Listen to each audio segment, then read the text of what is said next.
This World Can't Tear Me Down is a new 6-episode Italian animated series on Netflix created by Zero Calcare, who I'll call Zero for short. Zero is a cartoonist who made another show I previously reviewed called Tear Along the Dotted Line. That show was based on his graphic novels. I really loved the Netflix show, and it was clearly a hit in Italy, the country Zero is from. So much so that when I released my review of the show, my YouTube analytics were showing a majority of Italy-located viewers. So, thank you, Italy, for watching that video. I hope you Italians enjoy this video, too. Lately, my review of Zero's previous shows has been popping off again, so I figured I'd take a look at the new series he made for Netflix. Tear Along the Dotted Line is a show shrouded in mystery, where Zero recounts stories about a girl named Alice who he was too anxious to share his romantic feelings with. The show is interesting since he voices all the characters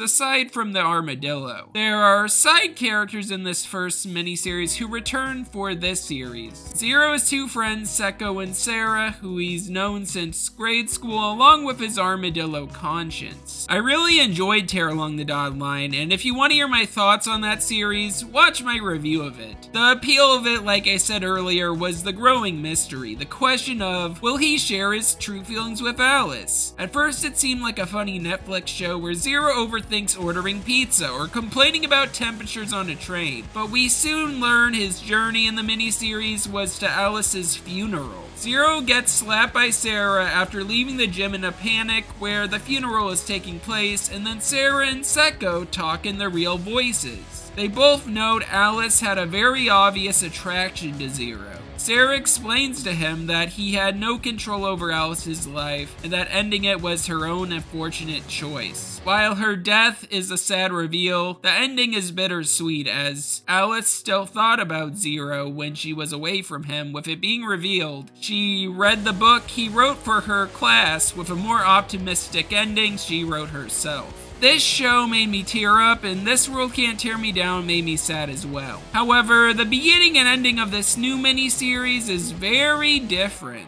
While having a different story and themes, This World Can't Tear Me Down has the same mystery to it that Tear Along the Dotted Line had, and a connection to a past acquaintance from Zero's life. The mystery happens when Zero is arrested along with Sarah and Secco. Zero, throughout the series, is telling an unseen interrogator the events that led to him being arrested. What's really neat about this miniseries is that all throughout it, we occasionally get cuts of Secco and Sarah, who talk in their own voices they had in the finale of Tear Along the Dotted Line. For most of the show, though, it's Zero doing their voices. What I really love about both series is that they aren't simply comedic, but are retellings of moments from Zero's life, much like his graphic novels.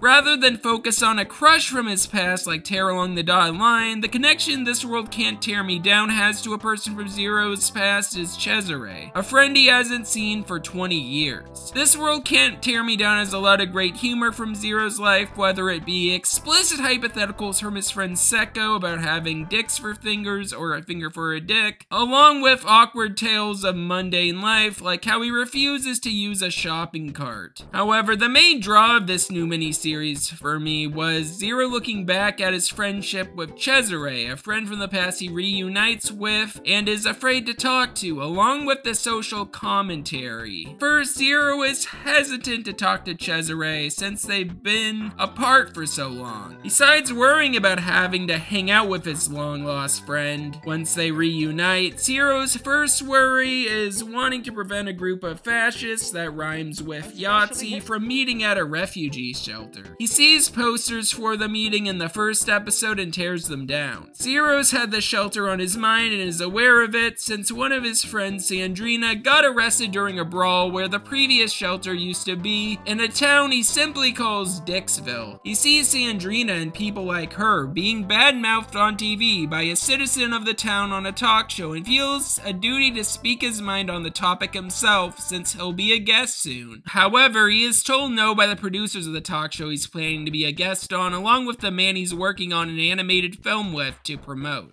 So I should make the point then? No, keep your mouth shut! But it's great that you think that way and that you're focusing on what is the right thing to do. But just don't.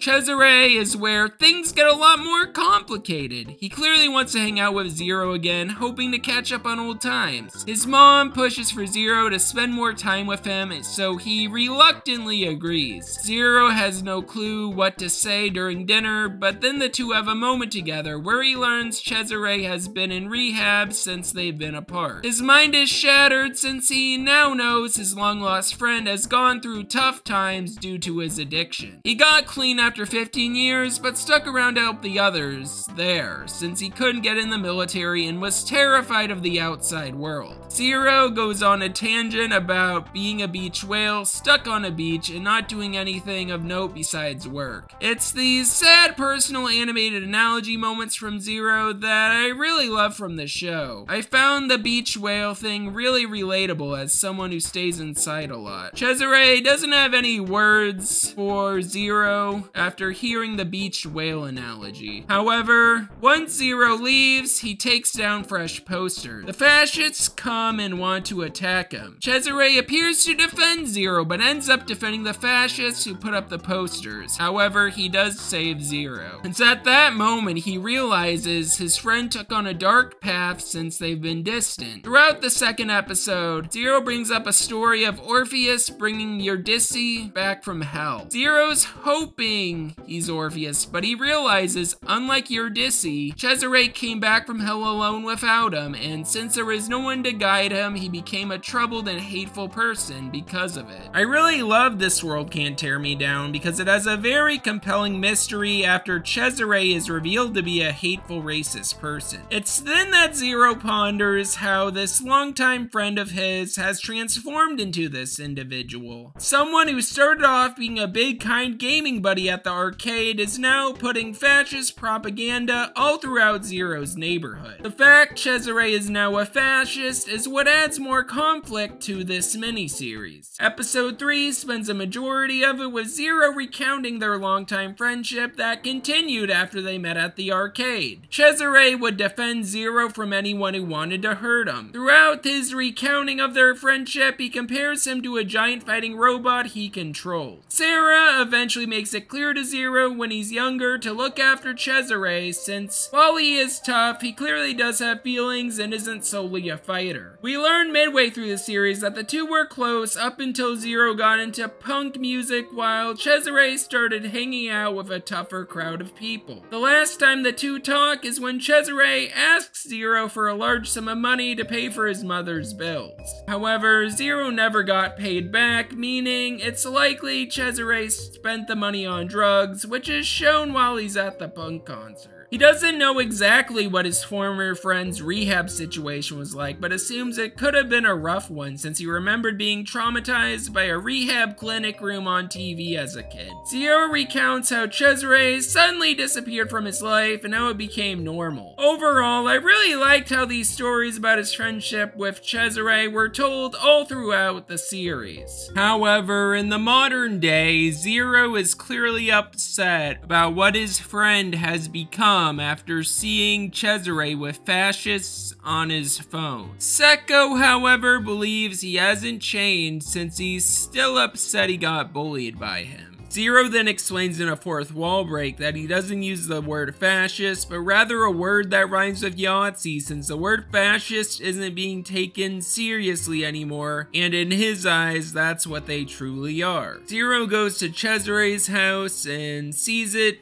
full of TV news journalists. He notes how they circle his home like hyenas looking for conflict. Zero then confronts Cesare, who explains that the fascists are the only people who've listened to him since he returned to his town. He doesn't have a specific problem with the refugees as people, but rather is jealous that the country supports them rather than addicts like him. Cesare, a now recovered drug addict, feels invisible to others around him ever since he returned home. Zero Zero knows his friend is being used, but Cesare, upset about him not wanting to hang out again the night before, refuses to listen. Cesare's threat of violence leads to Zero walking away. This leads to his armadillo conscience explaining to him how, due to his success, it's wrong for him to lecture anybody. But it's not about being a dick, it's about asking yourself whether you've got the right to lecture someone or not. Oh, I don't want to lecture anyone.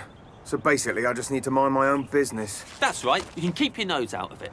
Zero feels upset and later runs into one of his friends, who he portrays as a dinosaur in the cartoon. His pterodactyl friend wants to protest at the town hall to make sure the meeting at the refugee shelter does not take place. Before the meeting, he sees Sarah on TV, hoping that she will share the same opinion with him regarding the refugees, since he sees her as a moral beacon he can rely on to do the right thing. However, she is in favor of the meeting, to his shock. That image he has of her is shattered afterwards. Things get bleaker when Zero, Secco, and the dinosaurs get to the town hall. Zero hopes some party members will oppose the meeting based on his expectations, but unfortunately, most of them unanimously vote in favor of meeting at the shelter, despite him knowing that is what the fascists want. One of the people voting in favor of the meeting includes his school representative Greta, who is a progressive. She acknowledges that the fascists do want the meeting, but that she voted for it as a way to win somehow. The rest of the series focuses on Zero along with Secco, his pterodactyl friend, and several other citizens preparing for an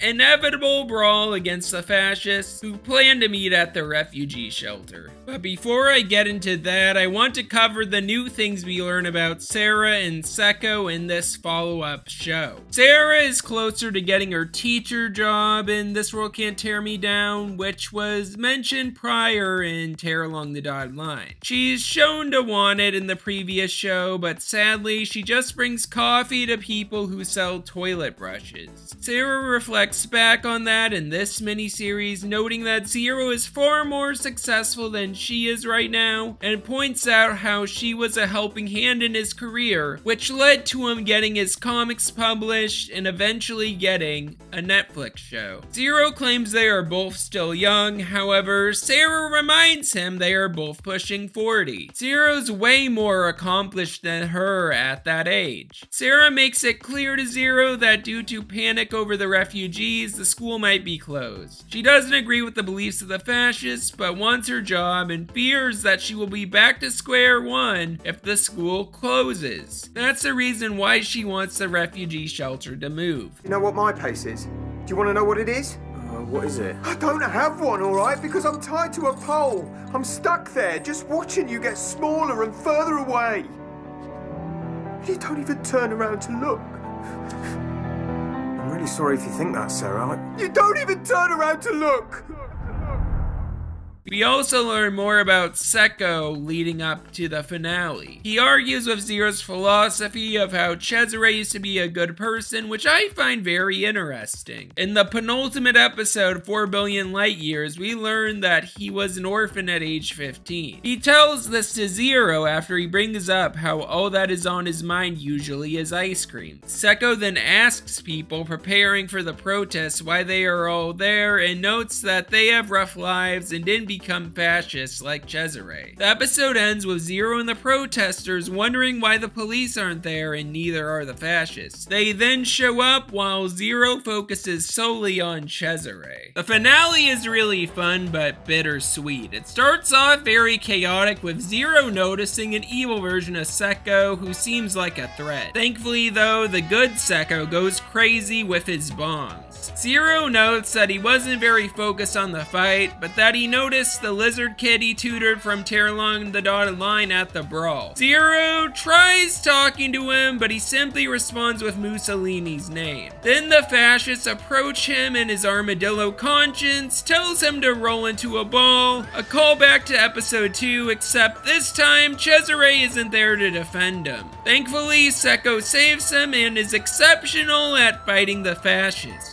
However, soon Sarah reveals to everyone that the area around the refugee shelter was a film set built by the local media. The cameramen, who resemble hyenas, are shown again. Zero and the protesters, along with the fascists, fell right into their trap. Sarah admits that the refugee shelter being the reason for the school closing was a lie and mentions that Dominica, a longtime school janitor, told her the real reason. The school was already a mess prior to the refugee shelter and lacked funding. Cesare, after hearing Dominica's speech, notes that he's angry at Italy's government, who are the reason the school's in jeopardy, and not the shelter, which leads to the fascists turning on him, who are solely against the refugees. It was sad seeing Cesare get in a brawl with the fascists, who were clearly using him all along. Sarah leads the charge to save him along with Zero and the others, but the police riot guards push them away as Cesare gets beaten. Zero then sees the refugees and is taken aback. He completely forgot about them during the fight. The reveal at the end of the miniseries is that everyone was interrogated due to the lizard getting injured, since he was the son of a famous person. Zero wasn't even interrogated and was simply preparing to with his armadillo conscience, but he gets let go. The series ends with it being revealed that Cesare punched the lizard boy in a video recorded by Sarah. Zero and the others, previously interrogated, see him leave the police department. Everyone stares at Cesare directly in his eyes, silently, as flashbacks of him in the past flash on screen. The soundbite of Sarah telling Zero to look after him plays again. The mini-series ends with Zero talking to a female refugee who tells him how she and the others have struggled through the travels and how they know they are unwanted. After hearing the woman mention her culture throwing stuff in the ocean, Zero thinks about the Mariana Trench, a dark place in the ocean he is surprised some fish live in. He compares this to the neighborhood and the people who live in it. The ending is optimistic, with Zero mentioning him feeling like a log floating in the current rather than a tree getting water in the same field in the refugee's metaphor. The refugee mentions that by floating, he isn't drowning. The episode ends with the video of Cesare punching the lizard being deleted. While his fate is unknown at the end of this miniseries, it's clear that it was done to protect him. The show ends with Cesare sinking down towards the underwater town. Oh yeah, and Zero, due to being interrogated, misses out on being on the talk show. Overall, This World Can't Tear Me Down is a really great follow-up to Tear Along the Dotted Line. It's very different, but has the same quality writing as its predecessor. It has great animation too, and I love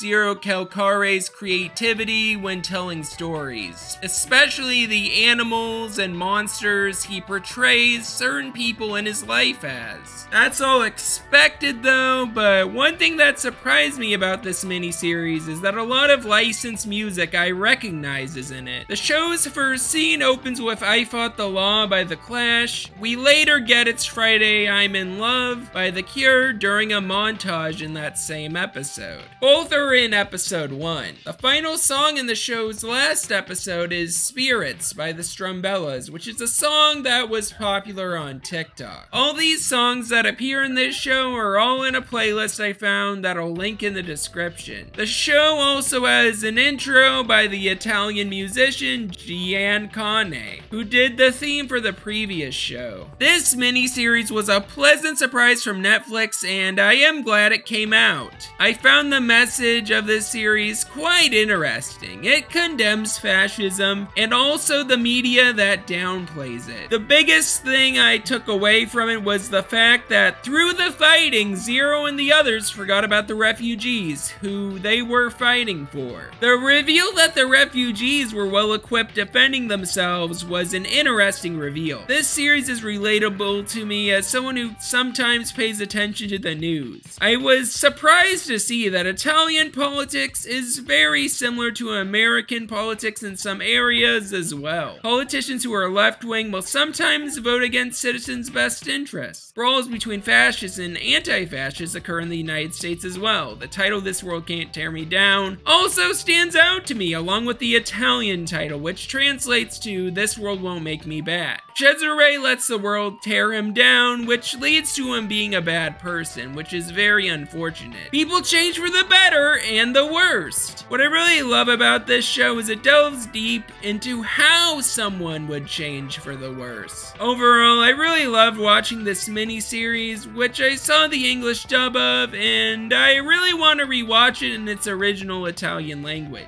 Zero Calcare is a creative I've really enjoyed, and I really want to get around to reading his comics too. This has been ShadeX, and I hope you all feel nothing but good vibes. Oh, this is really bad, Secco. I told you there would be a fight. My God, what a pain in the arsehole! I see you're losing your hair then. You look like you're dead. Why don't you go f yourself, Cesare? What the f are you doing here? What am I doing here? Is it not my home anymore? Well, I know that it's your home, but it's been 20 years. Fine, tell me about you. Mum said you've hit the big time with comics. I know f all about it. I've never read them, but I hear they're all about your life. You arsehole, it's you who's been putting up posters in our neighborhood. What the f do you think you're doing? You better keep your trap shut. What do you know? What the f do you know? You make money by telling stories about your life with all these retards applauding you. But you know what it feels like when no one gives a f about you? When you're just an ex-addict and people can't even remember who the f you are. I swear that I'm in shock. Told you he was a dickhead. You're the one who's been justifying him all this time. Can't you see this is a set? A film set prepared by someone who wants to take advantage of you. With all the journalists here to that Sarah? fighting and continue talking bullshit about this area. Oh, Zero, look after that kid and don't you treat him like the only thing he's good for is beating people up. He's more sensitive than he looks, and underneath it all, he's just messed up. My mother says that trees that stay in the same field drink the same water. Trees are too stable. We could be logs here at the most, going wherever the current drags us. Currents are scary because you don't know where they can take you. But at least it means you're not drowning.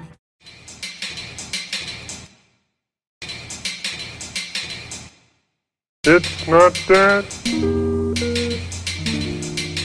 It's not that easy in green.